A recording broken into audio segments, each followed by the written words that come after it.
এতক্ষণ ধরে ছেলেটির চারপাশে ঘিরে থাকা তীক্ষ্ণ আলোক রশ্মিটি আবার ধীরে ধীরে সাদাটে বর্ণ নিতে শুরু করেছে। আর তাতেই যেন খানিকটা নড়ে চড়ে বসলো ছেলেটি। মুখে ফুটে উঠল একটা হাসির রেখা। এ হাসি বিজয়ের হাসি।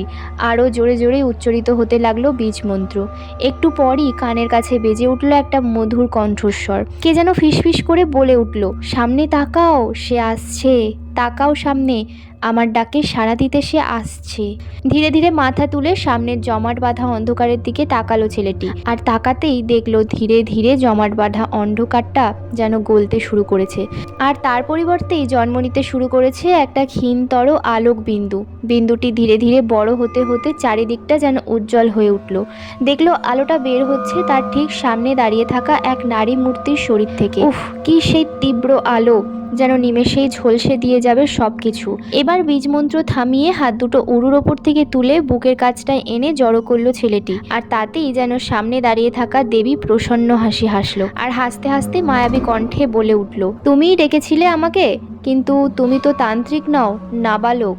কথাটা শুনে চোয়াল শক্ত হয়ে আসে ছেলেটার। বলে ওঠে, আমার বয়স জানার জন্য ডাকিনি তোমায়। ছেলেটির এমতো কথায় খিলখিল করে হেসে ওঠে দেবী। বলেন, তবে কি চাও? সেটাই চাই যা তুমি আমার পিতাকে দাওনি। হ্যাঁ, দেইনি। এ কথা যেমন জানো তেমনি করে কেন দেইনি সেটাও নিশ্চয়ই তোমার অজানা নয়। কারণ তোমার পিতা সেটা যোগ্য ছিল না, আর তুমিও নও। দেবীর এরকম বজ্র কণ্ঠে ছেলেটির গতিবিধির কোনো পরিবর্তন ঘটল না।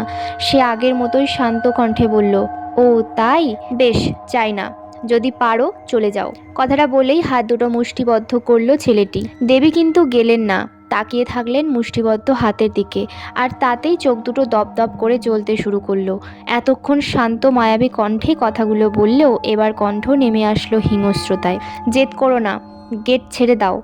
তুমি নিশ্চয়ই ভুলে যাওনি তোমার পিতার শেষ পরিণতির কথা।